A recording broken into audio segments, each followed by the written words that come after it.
Good afternoon, everybody, and welcome to our TQS Deep Dives and Open Office Hours. So this is our fourth and final TQS Deep Dive webinar for this series. And I just wanted to say a quick hello so you know who's on the call and in the room, and some just logistics. So I'm Julie Dennis. I'm the manager of Standards and Accountability here. I'm joined with my colleagues Chris Murray and Kelly Mears, and Laura Van Dusen is on the call as well. And just a couple of logistics, we do record these calls so that you can access them later. And additionally, you are not muted, so if I hear a lot of background noise, I will mute you, or you can mute yourself, but currently you're not muted, and the reason we did that was to foster some conversation and have it for me be more of a webinar about talking about rather than me talking at you. So we're going to just dive right in here. Today's agenda, pretty standard if you've joined us for any of the other TQS Deep Dives. So we have a little bit about the standards, today's topic. So we're finishing our commonly missed business standards, which was our focus in the prior webinars for February, March, and April. We focused on business, but we are going to do a little bit of a deep dive into some of the commonly missed student support standards. So we'll be focusing on that today, doing some general tips for reaccreditation, resources available, and then questions.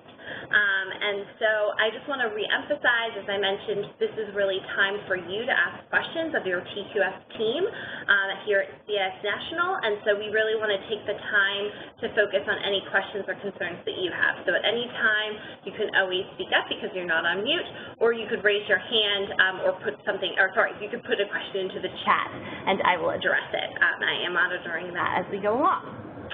So moving along here, so just really quickly about the standards. So we had 35 affiliates who went through reaccreditation in 2017, and the data that we pulled is from 31 of the 35. And these standards include, of course, both our business and our student support standards. And why are we telling you this? And that's because this information that we gathered from the 2017 cohort really fuels the learning that we ourselves are taking on as we go through the reaccreditation process in 2018, and we hope that you out in our network are also taking into consideration as well, whether you go through reaccreditation in 2018 or whether you're not up until 2019 or maybe even until 2020. So again, it's all about this continuous learning, information fuels learning, and it's just a process that we like to go through here at CAIS National. So moving on to our commonly missed business standards, just a quick refresh from this is actually our February and March business standards. So you can see here the top 11 commonly missed. There were a lot of tied. You'll see the number of affiliates in progress and the percent of cohorts that missed this standard. So that was February and March's webinars, and you can, I will mention this at the end of the call as well, but you can also access those both on the NRC, so if you missed those, you can go back and get them. And then just moving ahead, we also had last month, we've continued with commonly missed business standards. There were about 6 of them that were more than 40% of the cohort from 2017 missed. So today's deep dive, and that April webinar is also up on the NRC. So today's deep dives, we have 2 business standards that we'll be discussing. Both of these business standards, more than 35% of the cohort missed. And then we also have student support topics, and more than 50% of the cohort missed those 3 standards there that you see, and they all pertain to the periodic updates. So we actually have a poll question that should come up in your chat here. Great, I see it. So we have, with which of these standards is your affiliate or you personally most concerned? So we have 3.3, which is the record retention, 3.1, which is the board policies, the periodic updates, which encompass all 3 of the 4 standards of Student Support Standard 4, or you can choose something else. All right, so just you should see on your screen there, and if you can choose one, you see some folks answering here. I'll give you about 20 more seconds for those who have not yet responded.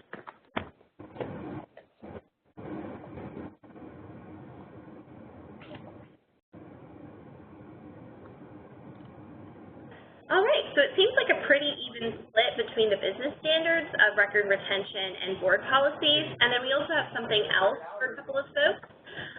So depending upon who you are and if you feel comfortable with chatting on the phone as we continue with the open office hours portion, I would love to hear what standards you're concerned.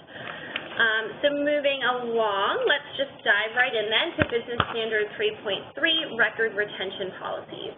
So what's required of this? What is this guy? So what's required of this currently is the record retention policies, which makes sense, and the board minutes showing approval within the last 3 years. What was commonly missed were actually a plethora of issues. So we had the policies themselves were just missing, and here's where I want to reemphasize that if you are going through reaccreditation in 2018 and your due date for Box.com uploads is next Friday, June 1st, upload, upload, upload as much as you have, regardless of whether you think that the policy meets the intent of the standard or not. We found a lot of times affiliates were very skeptical of uploading something that they felt was incomplete, and when we looked at the policy afterward, we found that it met most, if not all, of the intent of the standard. So if you're worried that something is amiss, upload it anyway, and we will work through with you and your affiliate through the extension period in regards to what is missing, if anything. The second and third thing here are related specifically to the policies of secure storage and transportation records with confidential or sensitive information was missing, that aspect, or the backup and restoration procedures for electronic records was missing. A couple of things to that point is we really would drive you to the record retention page on the NRC. There's actually several samples. The samples themselves don't include all aspects of the standard, but if you scroll down to the guide at the bottom of the page and download it, it's a Word doc. It has a CIS of Honolulu example that can be used as a template, and that's all explained on that page anyway. And the template itself has, the CIS of Honolulu example has would include all aspects of the standard. Another thing that we saw that I think folks were really worried about, and perhaps in 2017 ended up doing a little bit more work than necessary, was this aspect of double uploads. So if your record retention policies actually is encompassed somewhere else, perhaps in a business continuity plan, or maybe as part of personnel policies, or an employee handbook, you do not need to upload it again in the folder for 3.3 record retention. Instead, what you would do is you can either just, you could write us a box note or just let your reaccreditation liaison, and hopefully you know who your reaccreditation liaison is if you're going through in 2018, know where to find the record retention policies. And that actually brings us through to our next poll question, which is where does your affiliate currently store record retention policies? So we have the answers here as a standalone document, as part of our employee handbook, combined with our business continuity procedures, or unsure. And I just want to reiterate that as we go through the process, and as we did go through the reaccreditation process in 17 as well as 18, we really do look at comprehensively all of your documents. So even if your document is somewhere that maybe you wouldn't even think to look, maybe it's for some reason in background checks because you feel like you want to keep your background checks procedures under wraps. We, of course, would notice that when we're looking at the background check procedures and wouldn't ding you a finding for just not having it in the folder. But, of course, we're trying to be more communicative through this process this year, and so just letting us know is very helpful to our reaccreditation review process. So still waiting for a couple of answers here. I'll give you about 10 more seconds. And if you're unsure, that's okay. You can say unsure. Just curious who combines them.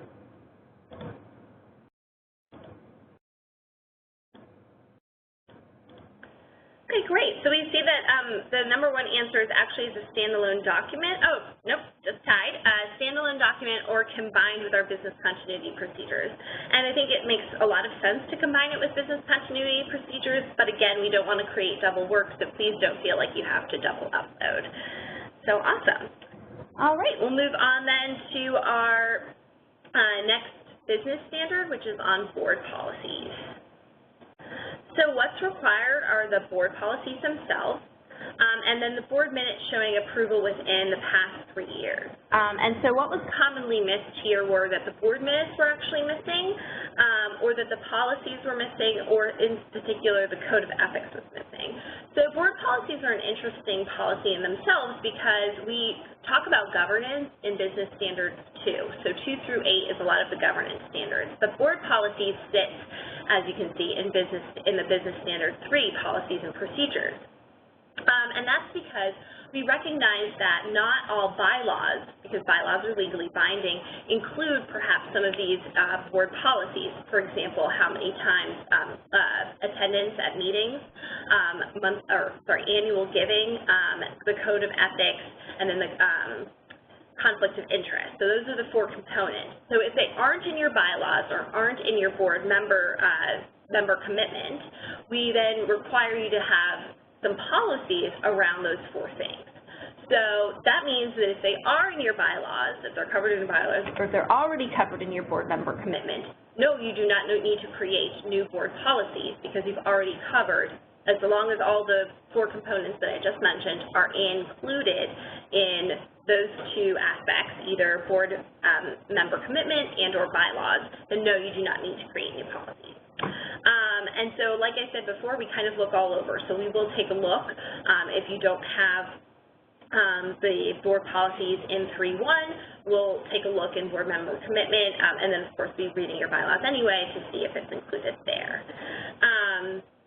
So we also have an example of a resource. We have a board basics overview on the NRC, and it actually has a board member commitment that you can, tweak. It has some examples about the board policies, and so I would just definitely check out that whole page. There's a lot of different resources for you and your board there. All right, so now we're going to jump into the Student Support Standards, and we're just going to talk about Student Support Standard 4 in general, periodic updates. So we have Standards 4.1 through 4.3, and they deal with a lot of periodic updates to school leadership, school support team, and CIS leadership, respectively. And so I also kind of want to take the time here to discuss what's required of reaccreditation for 2018, but then also know that what's expected of you as an affiliate and how the 2 may differ. So what's required as an affiliate is that we would require that you would have reports every quarter, and the reports would be these 3 reports: the school leadership, the school support team, and then the CIS leadership. And that's every quarter for every school in which you serve students under the CIS model. And then, so what was commonly missed were actually these reports, including all required elements of the standard, and you can see that I have the asterisks, because for the school leadership and the CIS leadership reports, they actually must include the progress and outcome measures for all school-wide and aggregated individual student metrics, and for any school or local CIS-specific metrics.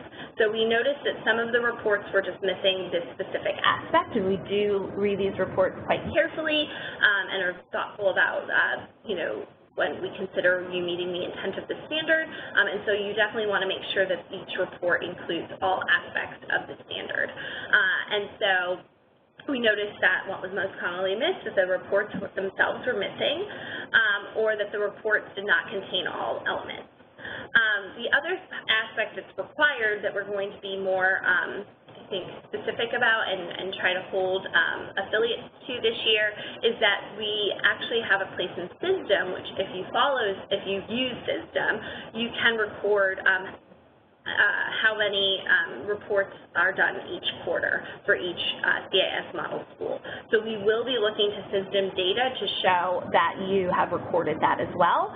But so that's for reaccreditation. But then also for reaccreditation, instead of uploading, let's say you have 5 CIS model schools at 4 quarters, that's 20 at 3 reports each. That's a lot of reports to be uploading.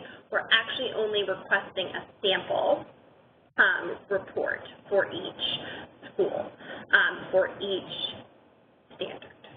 So hopefully that will lessen the burden a bit from what was required in the past, We do still anticipate that you are meeting quarterly and reporting out quarterly with school leadership, the school support team, and CIS leadership, but we are not going to require you to do all this Box.com uploading of said reports. So what's an example or a resource? We have actual copies and templates under the school resources of the Student Support Model Implementation page of the NRC. So we would definitely drive you to there to check it out so that you can download the reports, and those reports do include all the aspects that are required of the standard. So in case you're wondering, in case you're wondering where, if your reports meet the intent of the standard, you can even do a quick comparison of what we have on the NRC with what you currently have. All right, so I think that covers that slide.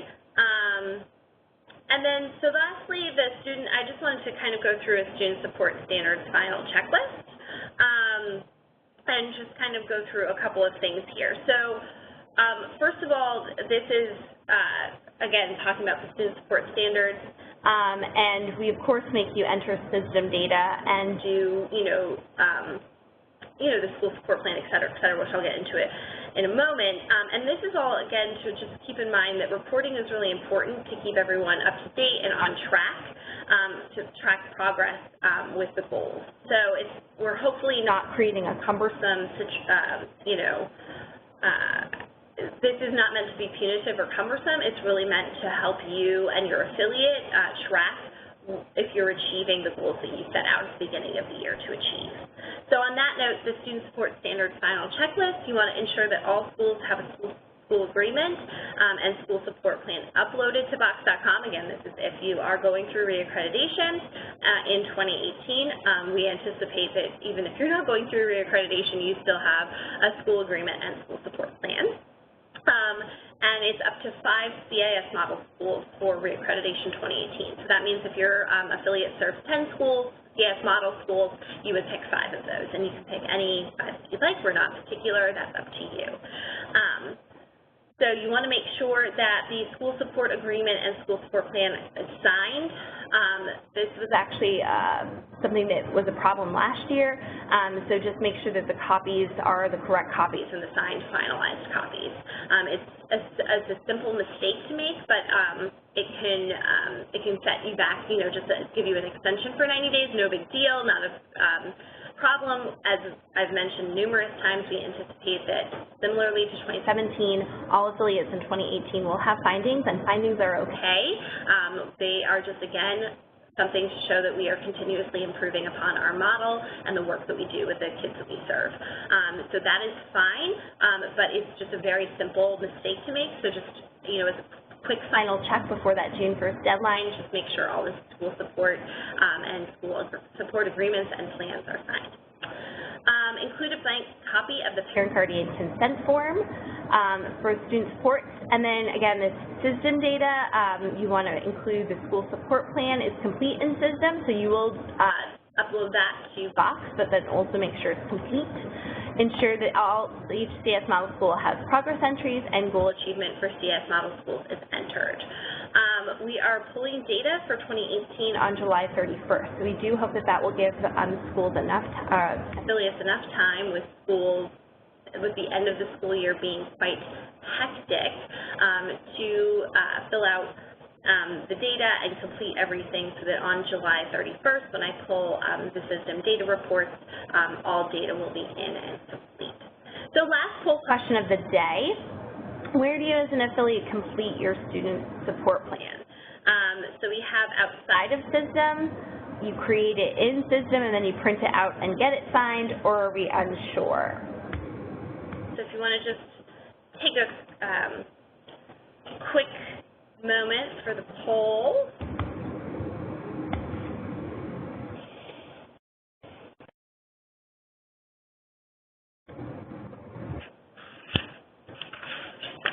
We have about 10 more seconds here.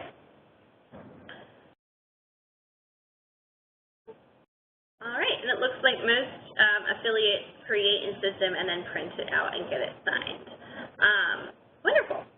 I'm hoping that that well, I'd like to hear from you if you think that that's easier or more difficult than outside of system. But for the last thing I want to mention on this slide before I open it up for questions about any of the standards that we've talked about today, or any other standards for that point, is that if you have any questions about anything system related, please email systemhelp@csnet.org. So I know Gretchen is quite responsive about getting back and can answer any of your system questions. All right, so now I just open the floor for questions. If you have any questions specifically about the 5 standards that we went over today. I did mute a couple of you, and a couple of you I think muted yourselves, so just keep that in mind if you're trying to ask a question. But really now is the time that I would love to hear from you on the call about anything that you're concerned with, either reaccreditation, TQS in general, et cetera.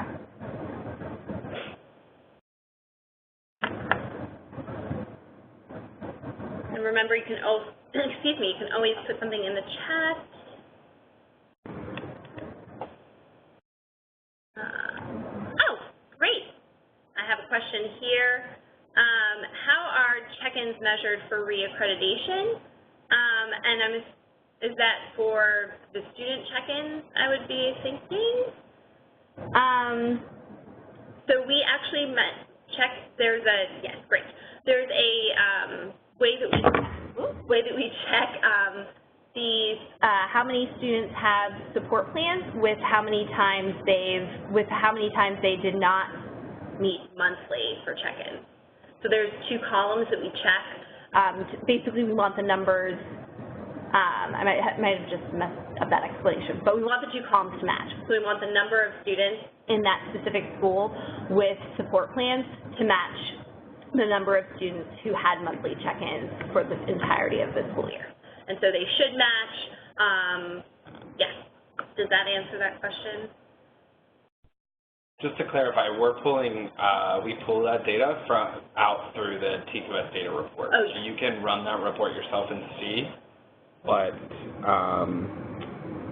what comes out in there, and you can see kind of what we end up looking at to check against those student support standards, and there's a column around monthly check. Yes, but that report does not give you any student data. So you would have, I don't have access to student data, so I actually wouldn't know how to run that report on if you wanted to check who of the students wasn't getting the check-in. There is a student level report that you can pull, which would show for you all if you there's a student level report that you can pull that demonstrates the check-ins when they occurred by students. Yes, great. All right, wonderful. Any other questions about anything that we've talked about today? This is open office hours. It's just me talking. I'm going to give it one more minute. Any pressing issues? And then I just have a few more slides about reaccreditation.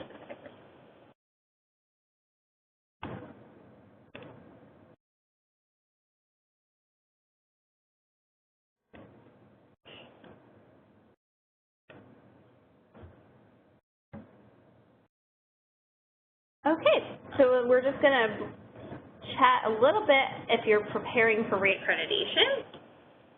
Just a few slides and friendly reminders. So we have the reaccreditation 2018 deadline June 1st, which is a week from tomorrow, Friday. And then there's just a couple of things that we hope that you're already aware of if you're going through reaccreditation, but just want to remind you of.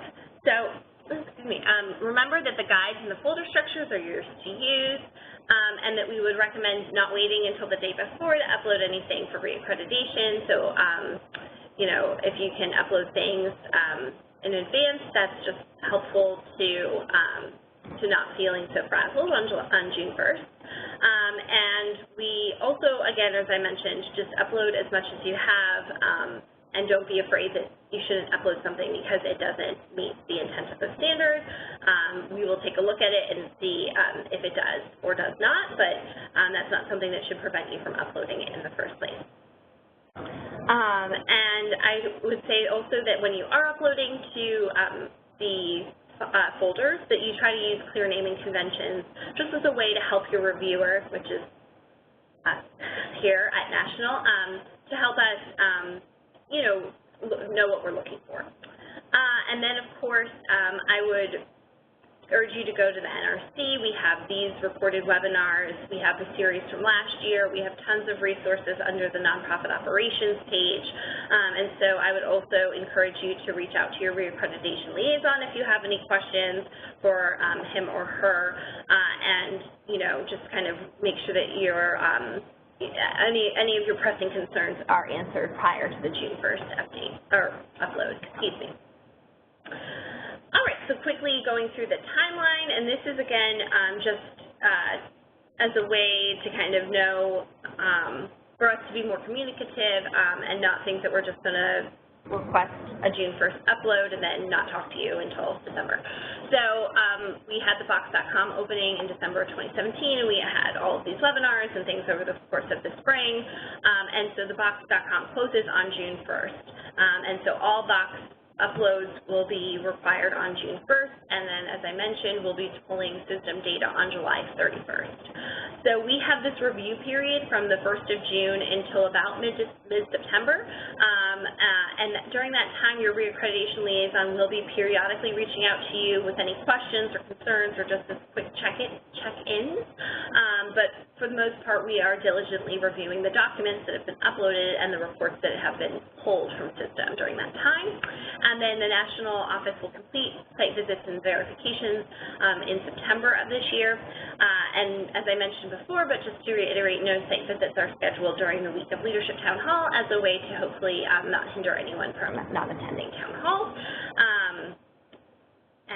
And then the Governance Committee, which is the governing body that reaccredits affiliates, and they only meet once a month, will be voting on reaccreditation extensions throughout October, November, and December. So you will be hearing back from us, on any extensions that are needed during that time. So that's a quick check of the timeline. And I don't think there are any questions on that, so I'm just going to have a couple more slides and then we open it up for the office hours. As I mentioned, resources for you, the nonprofit operations page. We also have the webinars, the series from last year as well as the series from this year are under the accreditation process and standards, which is just 2 lines above the nonprofit operations page. We also have the Nonprofit Risk Management Center, which you receive a free membership as being part of an affiliation with us, CAS National, and I just cannot impress upon you how I find their resources fascinating, so I hope that you can get in there and use some of their resources as well. They're really great. They have webinars, et cetera. Oh, and I jumped ahead in my slides. Sorry, Kelly. So there we are. They're free. They have tons of webinars. They have lots of articles, and the people who work there as well, if you ever have a question, you're not just emailing some inbox that never gets answered. They actually respond. They're very responsive, et cetera. So I can't say enough good things about them. And then lastly, as I mentioned, you can find the past webinars. So you'll see there February, March, and April's are up there from this year. We will put this one up there, and then the series from last year, and this is under the accreditation process and standard affiliate standards, So you can click on accreditation process and standards, and then scroll down to affiliate standards, and then you'll get to the page. So that is all the content I have for today. Except for if you have any questions, you can always go to Resource Navigators or email me. You should all have my email. And then as we saw the webinar schedule, which this is our final one. So now I just kind of want to open it up for the office hours. This is exciting for me because a lot of the other webinars have been full of content until about 40 to 50 minutes in. So we do have time if folks have questions. Maybe something came up in the last 10 minutes that you're just dying to know. And I just put on the slide a couple of guiding questions here, but you can just ask whatever you'd like. So we do have open office hours. I'm happy to stay on the call for a few moments here to see if any questions need to be answered. And do remember that some of you have muted yourself. So if you're trying to talk and no one's answering you, that might be why.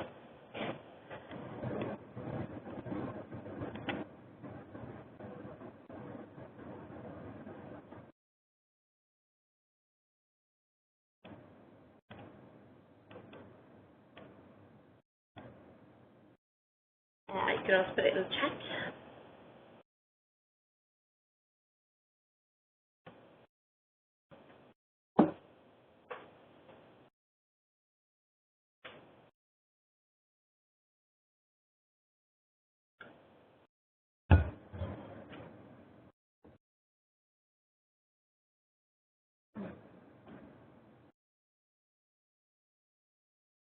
Well, there aren't any questions that I see in the chat.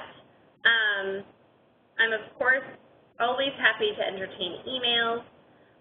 If you want to email me later. And I'm also happy to just hang out here for a couple more minutes if folks wanted to leave the call. I could stay on just for a couple more minutes and would be happily willing to take questions. But of course, I would like to thank you all, if you are going to leave the call, for joining today.